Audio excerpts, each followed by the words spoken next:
வணக்கம். இந்த வீடியோவில் சற்று முன் தமிழக அரசு ஓய்வூதியர்களுக்கு முக்கியமான 3 ஹாப்பி நியூஸ் குறித்து தகவல்கள் வெளிவந்துள்ளது. இது சார்ந்து முழு விவரத்தையும் பார்க்கலாம். இந்த வீடியோவை தொடர்ந்து பார்க்குறதுக்கு முன்னாடி நம்ம சேனலை இதுவரைக்கும் சப்ஸ்கிரைப் பண்ணாதவங்க இந்த வீடியோக்கு கீழே இருக்க ரெட் கலர் சப்ஸ்கிரைப் பட்டன் அழுத்தி சப்ஸ்கிரைப் பண்ணிக்கங்க. தமிழ்நாடு அரசு ஓய்வூதியர்கள், முன்னாள் படை வீரர்கள் மற்றும் அவர்களது குடும்பத்தினருக்கு முக்கிய 5 அறிவிப்பு வெளியிடப்பட்டிருக்கிறது.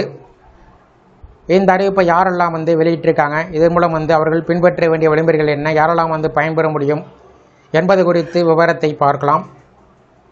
2026-2027 கல்வியாண்டில் மேற்படிப்புக்கான கல்லூரி சேர்க்கையில் முன்னாள் படை வீரர்களின் குழந்தைகளுக்கு வழங்கப்படும் இடஒதுக்கீட்டுக்கான சார்ந்தோர் சான்று பெற வேண்டிய நடைமுறைகள் அறிவிக்கப்பட்டிருக்கிறது. தென்காசி மாவட்டத்தைச் சார்ந்த முன்னாள் படை வீரர்களின் குழந்தைகள் GOV தளத்தில் முன்னாள் படை வீரரின் விவரங்கள் சரிபார்க்கப்பட்டிருக்க வேண்டும். அதன் பின்பு படை வீரர்கள் சான்று, அடையாள அட்டை, ஆதார் அட்டை, மதிப்பெண் பட்டியல் மற்றும் ஜாதி சான்று உள்ளிட்ட ஆவணங்களுடன் திருநெல்வேலி மாவட்ட முன்னாள் படை வீரர் நல அலுவலகத்தை அணுக வேண்டும் என்று மாவட்ட ஆட்சித்தலைவர் கமல் கிஷோர் தெரிவித்துள்ளார். அதேபோல் நாகப்பட்டினம் மாவட்டத்திலும் 2026-27 கல்வியாண்டுக்கான சார்ந்தோர் சான்று வழங்கும் பணி தொடங்கப்பட்டிருக்கிறது.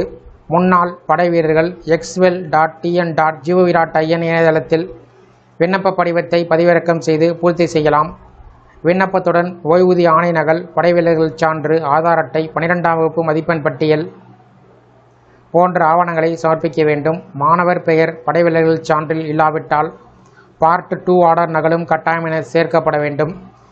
நேரில் வர இயலாதவர்கள் தேவையான ஆவணங்களை xwell.ngp@tn.gov.in மின்னஞ்சல் முகவரிக்கு அனுப்பலாம் என்றும், மேலதிக தகவல்களுக்கு நாகப்பட்டினம் மாவட்ட முன்னாள் படை வீரர் நல அலுவலகத்தையோ இந்த தொலைபேசி எண்ணை தொடர்பு கொள்ளலாம் என்று மாவட்ட ஆட்சியர் ஆகாஷ் தெரிவித்திருக்கிறார். அதேபோல் நாகப்பட்டினம் மாவட்டத்தில் ஓய்வூதியர்கள் குறைதீர்ப்பு கூட்டம் 12/6/2026 காலை 10 மணிக்கு மாவட்ட ஆட்சியர் அலுவலகத்தில் முதன்மை கூட்டரங்கத்தில் நடைபெற உள்ளது. இதில் மாநில அரசின் பல்வேறு துறையில் பணிபுரிந்து ஓய்வு பெற்றோர், இன்னும் ஓய்வூதிய பலன்கள் கிடைக்காதவர்கள் தங்களது மனுக்களை அனுப்பி வைக்கலாம். அந்த மனுவில் பெயர், பதவி, ஓய்வு பெற்ற அலுவலகம், ஓய்வு பெற்ற தேதி, ஓய்வூதிய குறைதீர்ப்பு விவரம், நிலுவையில் உள்ள அலுவலகம், ஓய்வூதிய எண் மற்றும் தொலைபேசி எண் போன்ற தகவல்கள் தெளிவாக குறிப்பிட வேண்டும். இந்த மனுக்கள் 25/5/2026க்குள், அதாவது மே மாதம் 25ஆம் தேதிக்குள் நாகப்பட்டினம் மாவட்ட ஆட்சியர் அலுவலகத்திற்கு அனுப்பப்பட வேண்டும்.